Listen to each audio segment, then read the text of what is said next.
नमस्कार, आप देख रहे हैं कैपिटल टीवी और मैं हूं आपके साथ कांची बंसल।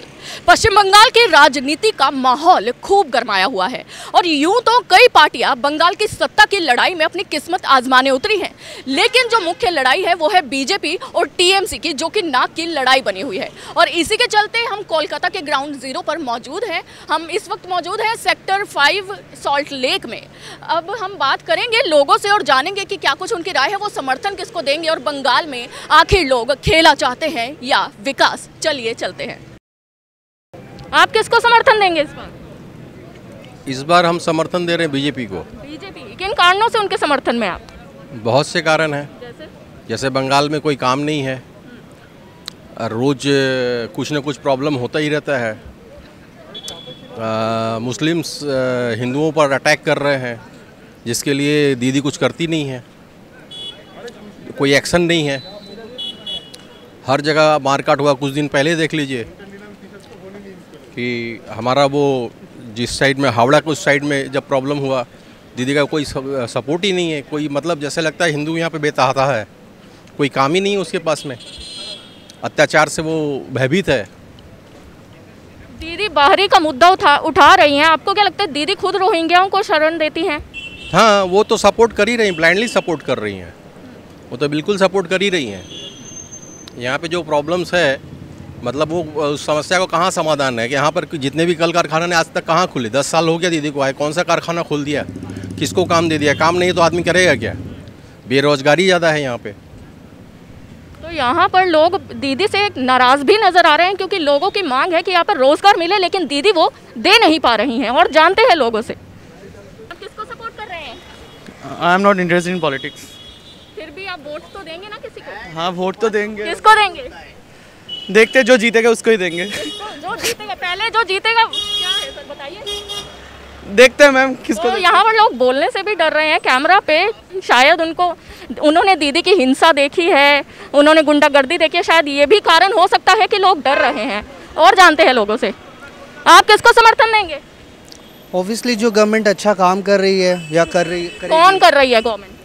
अब देखिए इस पे तो मतलब like we can see like literally central is working really hard and regarding in terms of business and defence and everything. So like today if you see the way we are getting a world, we are representing ourselves, that matters somehow. So this government is really working hard and I think this time we should bring this BJP. So you are supporting BJP openly? Obviously, yeah, like there is nothing called openly. It is just लोग डर रहे हैं ना यहाँ पर बोलने से। इसमें डरने वाली ऐसी कोई बातें नहीं है। जो गवर्नमेंट काम कर रही है obviously we can watch and see. Today country is literally going ahead towards progress, like you know development चाहिए. In terms of job क्या है वो तो obviously हम लोगों जितना हमारे ऊपर डिपेंड करता है. naukri.com खोल के देख लो, 50 जॉब मिल जाएंगे. But you are eligible for that post or not, that matters. So in spite of looking these things, we should think that मतलब हमारा गवर्नमेंट किस तरह से काम कर रहा है. And I think government is literally working hard. आप देख लो ना, जैसे लाइक फ्रॉम पास्ट 5 years में, जैसे अभी हमारे देश के विदेश मंत्री को कोई नहीं बच्चा नहीं पहचानता था, बट अब लोग मतलब पहचानते हैं. हमारे डिफेंस मिनिस्ट्री को बच्चे पहचान. तो this is how you know knowledge. The gap जो था इंडिया में लिटरेसी को लेकर के, मतलब इंटरनेशनल लेवल पे जो इंडिया को रिप्रेजेंटेशन मिली है वो मोदी जी की वजह से मिली, आप ये कहना चाह रहे हैं? नहीं, देखिए टाइम पे मतलब कांग्रेस ने भी करा है, ऐसा मैं नहीं कहता कि नहीं करा उन्होंने. कांग्रेस जब राजीव गांधी थे तो उस समय भी हमारा था, लाल बहादुर शास्त्री थे उस समय भी उधर था. उसके बाद इंदिरा गांधी के टाइम पे भी हमारा देश एक अच्छा खुद को मतलब स्ट्रांग दिखाया है.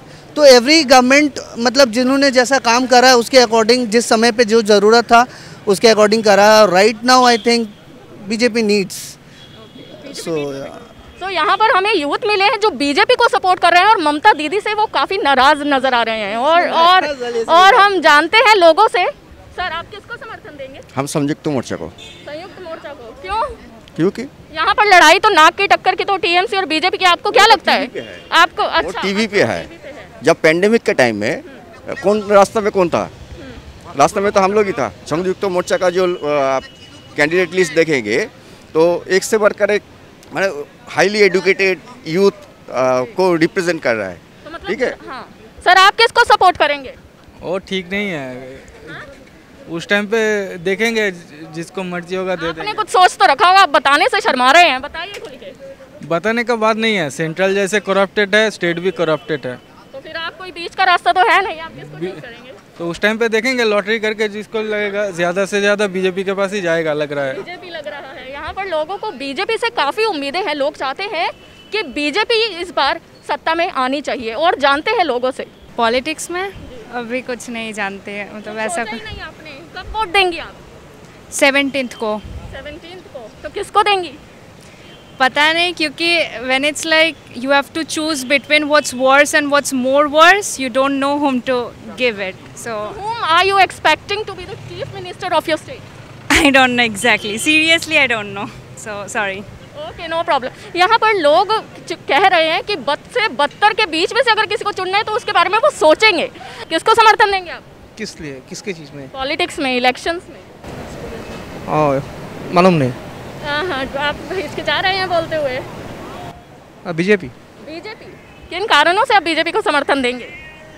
जो काम कर रहा है अच्छा काम कर रहा है। तो आपको ममता दीदी से आप काफ़ी परेशान लग रहे हैं मुझे।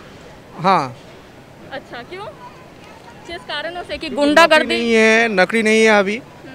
पहला बात है, इधर नकली नहीं है। बंगाल में पहले बाहर लोगों को आता है काम करने के, अभी इधर का आदमी को लोगों को काम करने बाहर जाना पड़ता है। कोई फैक्ट्री, नया फैक्ट्री नहीं है, जो ओल्ड फैक्ट्री है वो बंद हो रहा है, नया करके कुछ नहीं चालू हो रहा है। और जो ममता दीदी रोहिंग्याओं को शरण दे रही हैं उसके बारे में क्या कहेंगे? देखिए, बोल सकते तो कभी बोल सकता है, हम तो बोल सकते हैं, हम इंडिया का प्रेसिडेंट है, लेकिन वो तो बात नहीं है। करने के बाद बोलना चाहिए ना, हम करेगा, ये करेगा, वो करेगा, वो बात नहीं है। करने के बाद बोलो यही क्या है, हम लोग तो नहीं देख रहे हैं। बोल रहा है फैक्ट्री हुआ, ज़्यादा फैक्ट्री कर लिया, बिजनेस बढ़ रहा है, कोई इधर तो कोई नया फैक्ट्री नहीं है। अच्छा, ममता बनर्जी के पैरों पे चोट लगी और उसके बाद वो व्हील चेयर पे प्रचार करने पहुंचती है, आपको क्या लगता है ये पॉलिटिकल स्टंट है? देखिए, इतना दिन किसी को पाए चोट लगने से इतना दिन तकलीफ में नहीं रहता है, ये तो पॉलिटिक्स है। हम लोग को तो लगता है, हम लोग तो वो आदमी है, हम भी आदमी है, तो हम लोगों को तो चोट लगता है, लेकिन चोट लगने से क्या होता है? 1 सप्ताह 10 दिन यही तो उन तो मुख्यमंत्री है, तो उसका ट्रीटमेंट तो ज़्यादा है, तो ज़्यादा ट्रीटमेंट में क्यों इतना दिन तक उन्हें पाया घुमा रहा है? चोट यानी कि आप कह रहे हैं वो ढोंग कर रही हैं। या थैंक। तो यहाँ पर जितने भी अभी तक हमने लोगों से बात की है, उन्होंने मुख्य तौर पर बीजेपी और टीएमसी के बीच की लड़ाई बताई है। अब देखने वाली बात ये होगी कि 2 मई को खेला होता है या फिर परिवर्तन। कैमरामैन अशोक के साथ कांची बंसल, कैपिटल टीवी, कोलकाता। अगर आपको हमारा वीडियो पसंद आया हो तो इसे लाइक करें, हमारे चैनल को सब्सक्राइब करें और हाँ, बेल आइकन दबाना ना भूलें ताकि आप तक हमारे वीडियो की नोटिफिकेशन पहुंचती रहे। आप अपना सुझाव हमें कमेंट बॉक्स में दे सकते हैं। हमारे साथ जुड़ने के लिए शुक्रिया।